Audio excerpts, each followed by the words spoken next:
You're shocked awake by the cold mist of the ocean through the open windows of your custom-built airplane. You're sleep-deprived and alone. You look around you, but all you can see is the ocean. No land, no boats, no sign of civilization. The year is 1927, and this is the reality that 25-year-old Charles Lindbergh is facing. Several hours before, he departed New York on a non-stop journey to Paris.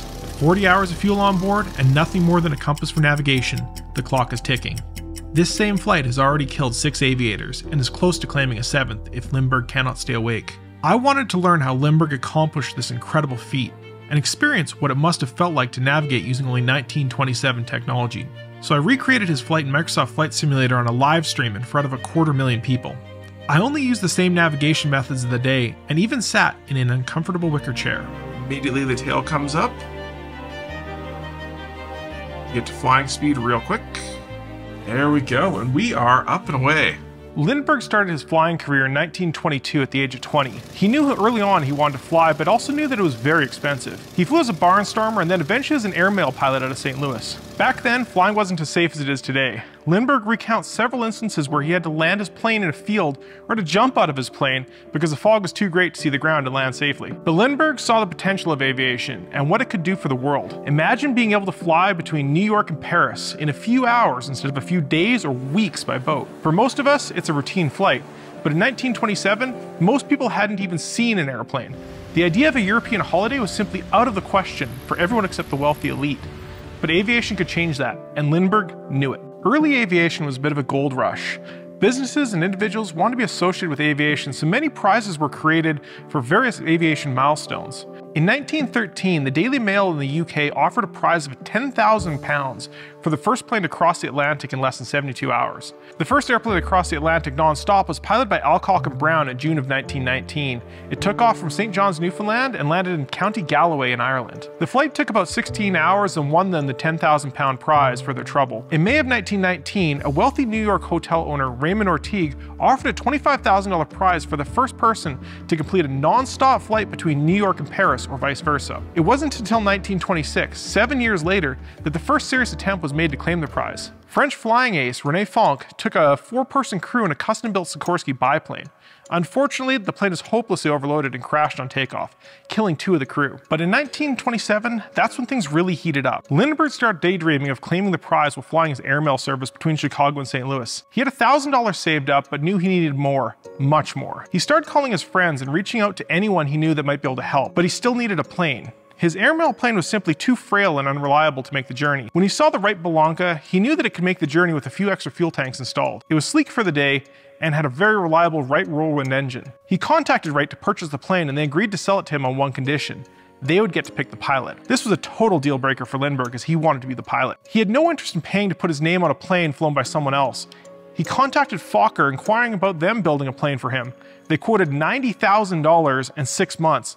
This is well outside of the meager budget and tight timeframes. Eventually, he found the Ryan Aircraft Corporation out of San Diego. They'd made a name for themselves making high-quality airmail planes, and they were quite interested in building a custom plane for Lindbergh and having their name added to the record books. They were also able to have it built for a mere $10,580 and in 2 months. He named the plane the Spirit of St. Louis to honor his benefactors and attempt to draw more business to the city. Lindbergh wasn't the only team vying for the prize. In April of 1927, 4 other teams are close to starting their own attempts. On April 26, 1927, Wooster and Davis were performing test flights in their Keystone Pathfinder trimotor called American Legion. While heavily loaded, they were unable to climb and crashed, killing both men. Chamberlain and Acosta had secured the Wright Bellanca, the same plane Lindbergh had sought. They were close to being ready, but infighting within the team had led to a legal injunction, delaying their start.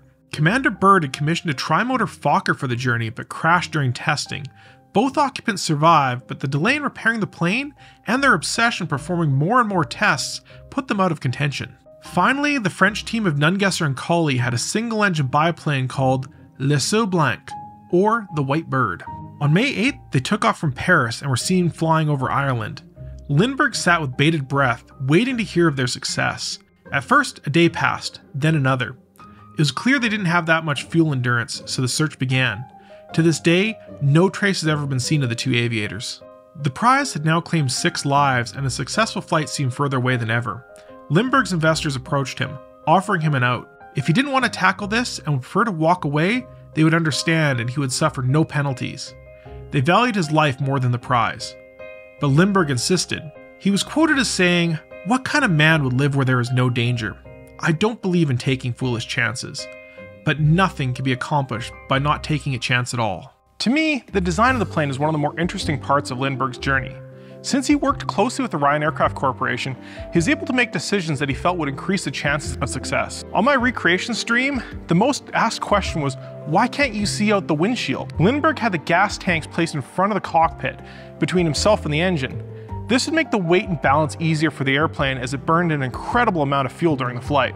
But it also meant that he couldn't see through the fuel tank. Instead, he would simply look out the side windows to see. This is why we call it the Lindbergh reference today. One of his crew in New York installed a periscope so that he would have some minor visibility out the front, but Lindbergh found it mostly useless and left it closed for much of the journey to decrease drag. How's the periscope view? The periscope view actually works. It's not great, but it does work. Every spare ounce was removed from the plane so that they could carry an extra ounce of fuel. Lindbergh was ruthless in this pursuit. He investigated installing a radio, but radios were extremely heavy back then, and it was very unlikely that he'd be able to reach anyone along the journey anyways. Autopilot systems were rare at the time and heavy, so he chose not to install one. This meant he needed to be hands-on for the entire flight. He couldn't take short naps. It was all flying for the entire flight. The most famous weight-saving measure came from his chair. He chose an uncomfortable wicker chair instead of a more comfortable seating arrangement, as it would save a few extra pounds. During my recreation to help with the immersion of the flight, I procured a wicker chair and used that. One of the hardest obstacles to the journey was navigation. GPS wouldn't be invented for a further 50 years. Even automatic direction finders, or ADF, wasn't widely available. And even if he carried a heavy ADF radio, there weren't any ADF or NDB stations over the Atlantic. Many of Lindbergh's competitors with multi-man crews brought along a sextant to calculate their latitude and longitude, but Lindbergh didn't even know how to use one. And everyone he talked to claimed that it would be too difficult to fly the plane and get an accurate reading at the same time. To save weight, he flew without one. However, he did second guess this decision later. Earlier transatlantic flights had arranged for ships to be spaced out, allowing for the aircraft to follow the row of ships. Lindbergh didn't have that kind of money nor the right connections, so he had to find another way. That way was dead reckoning. If you've done any kind of orienteering, you'll be familiar with dead reckoning. It's the process where you know where you currently are, then know the direction you're heading and how far you're going. If you're looking for pirate treasure, a treasure map may tell you to stand by the funny looking tree, walk 100 paces due north, and then 75 paces due east. Then start digging for gold bullion. Here's a fun brain teaser. Where can you stand on the Earth's surface where you walk 100 paces due south, 100 paces due east, and then 100 paces due north and wind up exactly where you started? I'll pick a winner from the answers in the comments below and send them a free sticker pack, which are available on my store, by the way. Most students learn to fly by dead reckoning today. You know where you start, usually at an airport, maybe by a landmark. You then find a heading to your destination and distance, and then estimate the speed of the plane. You can estimate the wind to get a wind correction factor, and you should be pretty close to arriving at your destination. But this is over a fairly short distance, and you can always follow roads, railways, or rivers if you ever get lost. But Lindbergh had to travel 3,600 miles, most of which were over the ocean with no landmarks to see. To minimize flight time and the inherent risk of an engine failure over the ocean, flying direct was the best choice. So you just draw a line on a map and fly that course, right? Well, not so fast. If you were to set a constant heading and fly that, you would eventually end up circling around until you hit one of the poles. So instead, we fly the Great Circle Route. These routes have a different course at every degree of longitude, and you can draw this on a globe or calculate this. In 1927, Lindbergh had to learn to draw these routes. When he first started tackling the navigation problem, he considered visiting the local naval office and asking for help, but decided not to for fear of being laughed out of the room. Instead, he procured a conic map projection and drew a straight line, and then transferred it to a conventional Mercator projection, the same kind you see on Google Maps. He read some books on navigation and confirmed his calculations mathematically. Once it was more public that he was attempting the flight, that same naval office invited him to give a lecture to their officers on long-distance navigation. Even the very people he was going to go ask for help from didn't know what he needed to learn. I wanted to feel the full experience of this flight, so I built a map using the same technique, although I wrote some software to automate the process. These are all the maps I used on the Lindbergh flight. The first core map that I used was this Lambert conformal conic projection. As you can see, looks like the line here is pretty straight, but that's just because the map is all misaligned. You see there's a north-south line over here facing this way, and there's a north-south line facing over here this way. So this is all kind of bent around in a conic shape. You can kind of visualize that by taking a cone made out of paper, placing it on top of the globe, and then tracing a line right along one of the lines of latitude. That becomes your standard line on your conformal conic projection, and that allows you to have very accurate headings right along that line. So you can see I have every magnetic heading plotted out here on the map. So at hour number 3 after St. John's, we got turned to heading 88.6, then 89.9, 91.0, and so on and so forth. These are the magnetic headings, which they actually take into account magnetic variation on the actual Earth. From there, once I'd figured out what these latitude and longitudes were, I then transferred them over to a standard Mercator projection. Now this is the Mercator projection. Now these have slightly different locations on them because this is a slightly different version of the map. I don't have St. John's on this one. Instead, this one goes direct to. But you can see here I have the same hours, so there's 14, 15, 16, 17 hours, and then there's a true heading and then a magnetic heading as well. So you can see that we have to change heading quite substantially here along the way. Once we get closer to Paris, the magnetic heading actually stays pretty much the same, but way over here near New York, it can be several degrees off. So this is 58.1 degrees compared to 74 degrees, and that's just magnetic variation. And you can see here I've written on every single time that I reached one of these waypoints my approximate location, including there's my last one at 0900. Now that's local time, 9 o'clock a.m. my time. Now on top of that, I had a bunch of en route charts as well. These are also Mercator projections. Now you can see this one here. I leave New York and head up along over Boston, up along Nova Scotia, Prince Edward Island here, Newfoundland's up there. And then I just have higher resolution versions of each of those, because I don't have any kind of GPS, and I just have to kind of figure out where I am just by looking at various ground features. As a backup, Lindbergh kept 2 compasses on board. One was an electronic earth inductor compass. He was able to dial in the course on an adjustment, then read out how far off he was from that heading on a gauge in the panel. His backup was installed over his head, but needed to view it through a mirror. Fortunately, a girl on the airfield where he was preparing gave him one from her purse. The only remaining factor was wind. During the day, he guessed the wind drift by the wave heights and directions, but at night, over the ocean, would be a different story.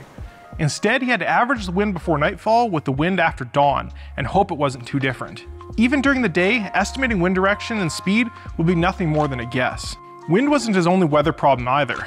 When he was flying the plane between San Diego and St. Louis, to reposition to get ready for the big flight, his engine started sputtering badly. Initially, he was considering a forced landing, but ended up soldiering on. He believed he encountered carb icing, so a carb heater was installed. In the New York to Paris flight, he encountered icing so bad that it forced him so low that he almost crashed into the water. That's not good. Which means there's ice on the wings. Fortunately, the air temperature was warm enough down low to break most of the ice off. By the time Lindbergh was over the ocean, he had been flying for about 12 hours. The night before, he had no sleep, partially from the excitement. The evening before, he had planned to go out with some friends, but did one last weather check and was greeted with an unexpectedly good weather window. At several points during the flight throughout the night, he almost fell asleep. Even early in the flight, he could feel sleep tugging on his eyelids. He knew if he was expending too much energy to keep himself awake, that the pull to sleep would only become greater. But if he didn't resist, he knew he would fall asleep anyways, so it was a battle to ride the line between sleep and effort. Nightfall over the ocean was a big issue for Lindbergh. If he wasn't able to make the coast by the time night fell, or if he arrived in overcast conditions, he may not be able to ascertain where he was. If he was a few hundred miles off course, he could go the wrong way to Paris when he arrived. Fortunately, the coastlines of the different countries look remarkably different. One of the things you'll notice is that the coast is quite a bit different up here than it is even up here and down over here, and especially over here. So when you come in and find land, you can only really tell by looking at maps and figuring out whereabouts you are. You could be really far north, you could be really far south. At the 27-hour mark, in the middle of the purple sunset, I spotted land. Something here. Oh man, if the light was better, this would make it a lot easier. Actually.